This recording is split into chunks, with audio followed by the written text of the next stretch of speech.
Assalamualaikum, welcome back. Selamat datang kembali di Matematika Mania. Kali ini kita akan belajar bilangan bulat kelas 7 SMP. Bilangan bulat. A. Macam-macam bilangan. 1. Bilangan asli, yaitu 1, 2, 3, 4, 5, dan seterusnya. 2. Bilangan cacah, dimulai dari 0, 1, 2, 3, 4, dan seterusnya. 3. Bilangan prima, yaitu 2, 3, 5, 7, 11, dan seterusnya. Bilangan prima adalah bilangan asli yang hanya mempunyai dua faktor, yaitu 1 dan bilangan itu sendiri. 4. Bilangan bulat, yaitu antara lain min 2, min 1, 0, 1, 2, dan seterusnya. Bilangan bulat adalah bilangan bukan pecahan yang terdiri dari bilangan negatif, 0, dan bilangan positif. Bilangan rasional sama dengan setengah, 3/8, 4/7, dan seterusnya. Bilangan rasional adalah bilangan dalam bentuk pecahan atau A per B, di mana A dan B adalah bilangan bulat atau B tidak sama dengan 0.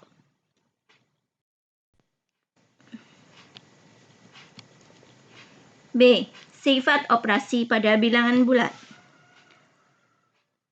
Komutatif penjumlahan. A plus B sama dengan B plus A. Yang kedua, asosiatif penjumlahan. A dalam kurung A plus B tutup kurung plus C sama dengan A ditambah dalam kurung B ditambah C dalam kurung ditambah C tutup kurung.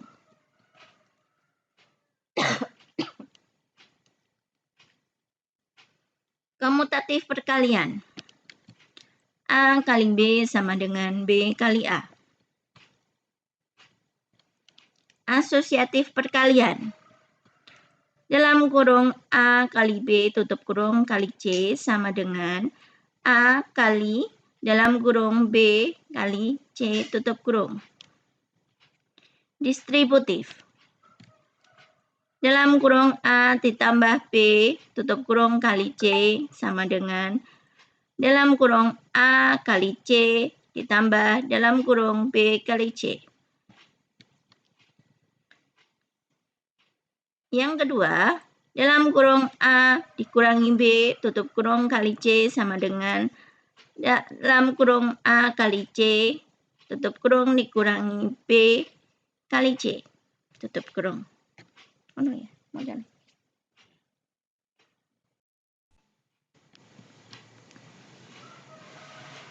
C. Operasi hitung campuran.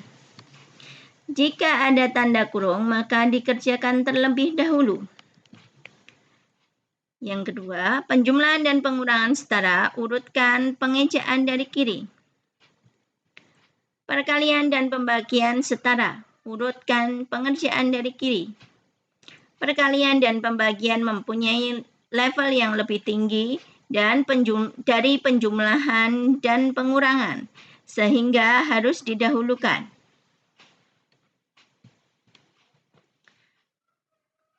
Nomor 1, jadi kalau kita sarikan, kalau kita simpulkan, maka operasi hitung campuran yang harus pertama kali dikerjakan adalah dikerjakan dulu yang pertama tanda kurung, yang kedua kali atau bagi, yang ketiga adalah penambahan dan pengurangan. KPK dan FEB. KPK adalah kelibatan persekutuan terkecil. FPB adalah faktor persekutuan terbesar. Salah satu metode untuk menghitung KPK dan FPB adalah dengan pohon faktor atau faktorisasi prima. Lihat ya teman-teman, 18 kita bagi 2 sama dengan 9, kemudian 9 dibagi 3 sama dengan 3. Kemudian kita uraikan juga pohon faktor 12 dibagi 2 sama dengan 6, 6 dibagi 2 sama dengan 3, dan seterusnya. Faktorisasi prima dari 18 adalah 2 kali 3 kali 3 atau 2 kali 3 pangkat 2. Faktorisasi dari 12 adalah 2 kali 2 kali 3 atau 2 kuadrat kali 3. KPK dari 18 dan 12 adalah 2 kuadrat kali 3 kuadrat, yaitu 36. FPB dari 18 dan 12 sama dengan 2 kali 3 sama dengan 6. KPK adalah semua angka pangkat terbesar. FPB angka yang sama pangkat terkecil. Angka yang sama.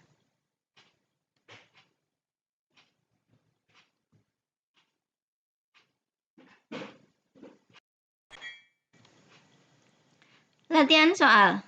Hasil dari 125 kali 47 dikurangi 125 kali 45 ditambah 17 adalah. Dari angka-angka ini terlihat rumit ya teman-teman. Namun sebenarnya apabila kita gunakan sifat distributif akan lebih mudah dikerjakan. Ingat, A kali B dikurangi C, A kali dalam kurung B dikurangi C sama dengan A kali B dikurangi A kali C. Lihat, angka yang sama di sini adalah ada 125. Sehingga ini ya sebenarnya kita bisa sederhanakan dalam bentuk 125 kali 47 dikurangi 125 kali 45 ditambah 17, maka sebenarnya bisa kita bentuk dalam persamaan sebagai berikut, yaitu 125 dikali dalam kurung 47 dikurangi 45 ditambah 17. Maka sebenarnya tadi kerjakan kita pakai tadi kerjaan urut-urutannya pertama yang mana? 1 dalam kurung dulu, maka kita kerjakan dahulu yang di dalam kurung. 125 dikali 47 dikurangi 45, yaitu 2 ditambah 17. Maka kerjakan operasi perkalian. Yang kedua, 250 ditambah 17, maka 267. Gampang kan teman-teman? Tapi kan kelihatannya rumit ya. Aduh, aku harus mengalihkan 125 kali 47. Aku harus mengalihkan 125 kali 45. Bukan, tapi sebenarnya kita harus merangkum, membuat dalam bentuk yang lebih sederhana sehingga kita akan mudah mengerjakannya. Yang kedua, jika A sama dengan 6, B sama dengan min 10, dan C sama dengan min 2, maka nilai dari A ditambah 2C dikurangi 3B adalah A plus 2C min 3B sama dengan 6 ditambah 2 kali min 2 dikurangi 3 kali min 10. Maka sesuai dengan aturan operasi hitung campuran, kita gunakan rumus ini ya teman-teman. Maka yang kita kerjakan dulu adalah dalam kurung. Maka yang kita kerjakan dulu adalah operasi perkalian. Yaitu 2 kali min 2 sama dengan min 4. 3 kali min 10 sama dengan 3 min 3 kali min 10 sama dengan 30. Maka kita masukkan A plus 2C min 3B sama dengan 6 min 4 plus 30. Lalu penjumlahan dan pengurangan dari kiri, yaitu 6 dikurangi 4 sama dengan 2 ditambah 30. Maka hasilnya 32. Gimana teman-teman? Mudah bukan?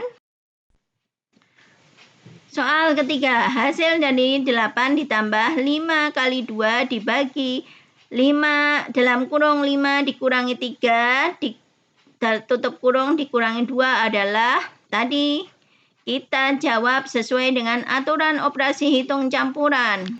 Yang pertama kita kerjakan adalah operasi dalam kurung. Kita masukkan teman-teman 8 plus 5 kali 2, 8 ditambah 5 kali 2 dibagi dalam kurung 5 min 3 tutup kurung min 2. Maka kita masukkan dulu, kita kerjakan dalam kurung 8 plus 5 kali 2 dibagi 2 dikurangi 2. Kemudian yang kita kerjakan selanjutnya adalah perkalian dan pembagian dari kiri. Maka 8 ditambah 5 kali 2, 10, dibagi 2, dikurangi 2. Kemudian selanjutnya kita ini ya, kerjakan tadi perkalian dan pembagian lagi. 8 plus 5. 5 yaitu 10 dibagi 2, dikurangi 2. Maka selanjutnya baru penjumlahan atau pengurangan dari kiri. 8 plus 5 sama dengan 13 dikurangi 2, maka hasilnya 11. Gitu ya teman-teman, apakah ada kesulitan? Kalau ada kesulitan coba dilihat kembali. Tapi masih mudah ya teman-teman. Kita lanjut ya.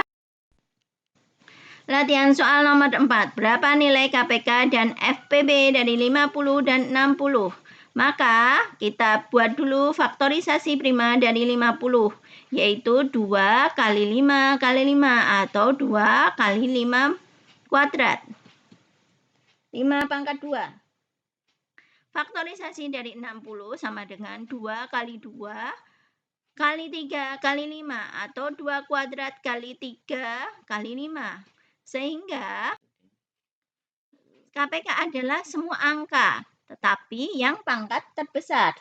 FPB kita hanya mengambil angka yang sama pada faktorisasi prima tersebut, kemudian kita ambil yang pangkat terkecil. KPK dari 50 dan 60 sama dengan 2 kuadrat kali 3 kali 5 kuadrat. Jadi kita ambil semua angka ya teman-teman yang itu mempunyai pangkat terbesar. Ya, ini pangkat terbesarnya ada 2 kuadrat, terus kemudian kita kali 3, walaupun 3 tidak ada kuadrat, tetapi semua angka yang mempunyai pangkat terbesar, karena 3 tidak punya pangkat terbesar lagi, maka kita ambil kali 5 kuadrat. Maka hasilnya adalah 300. FPB adalah angka yang sama yang dimiliki dari kedua faktorisasi prima angka tersebut, yaitu kemudian pangkatnya terkecil, yaitu berarti 2 kali 5. Sehingga adalah FPB dari 50 dan 60 adalah 10. Gimana? Gampang bukan? Oke, kita lanjut nomor 5 ya. Kali ini kita cepat aja ya. Kita buat model matematikanya. Kurang lebih seperti ini ya modelnya. Nah, tinggal kita hitung aja. Kalau naik dia kan positif, kalau turun dia negatif ya. Tinggal kita gabungin, berarti minus 15 tambah 12 minus 6. Berarti posisi akhirnya adalah minus 9 meter ya. Oke, kita lanjut soal nomor 6. Nah, soal seperti ini berarti kita akan menggunakan bantuan FPB ya.